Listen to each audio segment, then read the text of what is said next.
இந்த பாட்டை நீங்க நிறைய முறை கேட்டிருப்பீங்க. ஆனா இந்த வீடியோக்கு அப்புறம் போய் கேட்டு பாருங்க. மனசு உருகுறதுன்னா என்னன்னு நீங்க ஃபீல் பண்ணுவீங்க. தொடர்ந்து பார்க்கறதுக்கு முன்னாடி நான் உங்கள் விஜய். என்னோட வீடியோக்கள் உங்களுக்கு பிடிச்சிருந்தது அப்படின்னா இந்த வீடியோக்கு ஒரு லைக் போட்டுருங்க. அப்படியே ஒரு ஷேர் பண்ணிட்டு என்னோட இந்த சேனலை ஃபாலோ பண்ணிக்கோங்க. என் ஜீவன் பாடுது அப்படின்னு ஒரு படம். அதுல ஒரே முறை உன் தரிசனம் அப்படிங்கிற ஒரு பாட்டு ஜானகி அம்மா பாடியிருப்பாங்க. ராஜசாரி இதுக்கு இசையமைச்சிருந்தாரு. இதுல என்னடா அப்படி ஸ்பெஷல்னு கேட்டீங்கன்னா, இந்த பாட்டுல வர புல்லாங்குழல் இசையும் அதை யாரு வாசிச்சாங்க அப்படிங்கிறதும் தான். வழக்கமா புல்லாங்குழல் இசைக்கு அதிகமா முக்கியத்துவம் கொடுக்குற பாடல்கள் ரொம்ப கம்மியாக தான் வரும். இந்த பாட்டுல பாடல் ஆரம்பிக்கிறதுல இருந்து முடிகிற வரைக்கும் நிறைய இடங்கள்ல புல்லாங்குழல் இசை வரும். அந்த எல்லா இடத்துலையுமே அந்த புல்லாங்குழல் இசை நம்மள அப்படியே உருக வைக்கும்.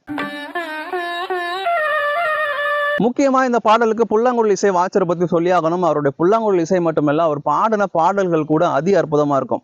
யார் அவருன்னு உங்களுக்கே தெரிஞ்சிருக்கும். தெரிஞ்சவங்க கமெண்ட் பண்ணிடுங்க, தெரியாதவங்க கமெண்ட்ல போய் பார்த்து தெரிஞ்சுக்கோங்க.